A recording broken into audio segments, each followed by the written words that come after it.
Flop సినిమాకు award. అమ్మాడి ఆశలన్నీ ఆ సినిమాపైనే. అందం, అభినయం ఉన్నా అదృష్టం కలిసి రాకపోవడంతో వరుస ఫెయిల్యూర్స్ చూస్తుంది భాగ్యశ్రీ బోర్సే. నార్త్ బెస్ట్ నుంచి ఊడిపడిన ఈ చందమామ మిస్టర్ బచ్చన్లో అందాలు ఆరబోసినా లక్ కలిసి రాలేదు. విజయ్ దేవరకొండ కింగ్డమ్తో ఆదుకుంటాడనుకుంటే ఈ క్వీన్కు పర్ఫార్మెన్స్కి స్కోప్ లేని క్యారెక్టర్ చేయడంతో అంతగా ఆకట్టుకోలేకపోయింది. ఈ మూవీ కూడా బ్రేక్ ఈవెన్ కాలేదు. భాగ్యశ్రీ నటించిన నెక్స్ట్ సినిమా కాంతా. సినిమా కథ పీరియాడిక్ డ్రామా అయినప్పటికీ టైటిల్ జస్టిస్ చేసేలా తన క్యారెక్టర్తో ఆకట్టుకోగలిగితే భాగ్యశ్రీ ఫ్లాప్ నుంచి గట్టెక్కే అవకాశం ఉంది.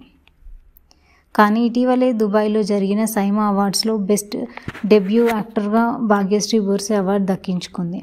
అసలు ఈ అవార్డు కేవలం ఆమె అందాల ఆరబోతకు మాత్రం ఇచ్చారనుకోవాలి. ఎందుకు అసలు మిస్టర్ బచ్చన్లో ఆమె చేసేందుకు ఏముండదు.